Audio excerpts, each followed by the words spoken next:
Praise లాడండి. బాగున్నారా? ఇదే ముందే మాత్రం చూసుకున్నాం. చిన్న వర్షం పాడుకున్నాం అండి. అగ్ని ఏడంతలై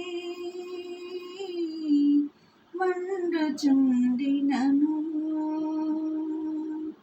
అగ్ని జ్వాలలు తాకలేదులే నీ ప్రియుల దేహాలను, అగ్ని బలము చల్లారిని, శత్రు సమూహము అల్లాడిని. నేను నీ స్వాస్థ్యమే, నీవు నా సొంతమే, నా స్తోత్ర బలులన్నీ నీకేనయ్యా, నా హృదయాన కొలువైన యేసయ్యా. ఈ దినం దేవుని వాగ్దానం చూస్తున్నాం అండి. యెషయా 49వ అధ్యాయం 2వ వచనం చదువుతున్నాం అండి.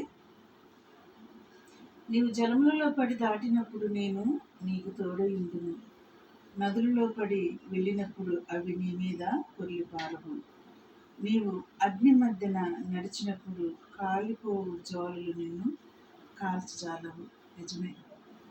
షడ్రక్, మెషక్, అబేద్నెగోలు 7 అంతల అగ్ని ఎక్కువ చేసినప్పుడు, అగ్నిలో వేసినప్పుడు కూడా దేవుడు వాళ్ళకు తోడై ఉండి, వాళ్ళు కొంచెం కూడా తన వెంట్రుకలు కూడా కమలకుండా, అగ్ని అంటకుండా మరి దేవుడు కాపాడి ఉన్నాడు. నిజమే. ఇప్పుడు కూడా అగ్ని మధ్యలో నువ్వు నడిచినప్పుడు అగ్ని జ్వాలలు నిన్ను కాల్చజాలం అంటున్నాడు. నిజమే. దేవుడు మనకు తోడై ఉండగా అవి మనల్ని ఏం చేయవు కదా.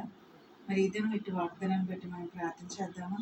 కళ్ళు మూసుకుని. స్తోత్రములు ప్రభువా యేసయ్యా, ఇటు మాటల్ని మా నాయన నా తండ్రి మా హృదయంలో నీరు గట్టి ఫలింపు చేసి, అయ్యా నీవు మాకు తోడై ఉండగా మాకు ఏ హాని కూడా కలగదు అని నువ్వు చెప్తున్న దేవుడు ప్రభువా, నీ కృపలో మమ్మల్ని బలపరిచి భద్రపరచమని నజరేయుడైన యేసు నామములో నేను అడిగి వేడుకుంటున్నాము తండ్రి.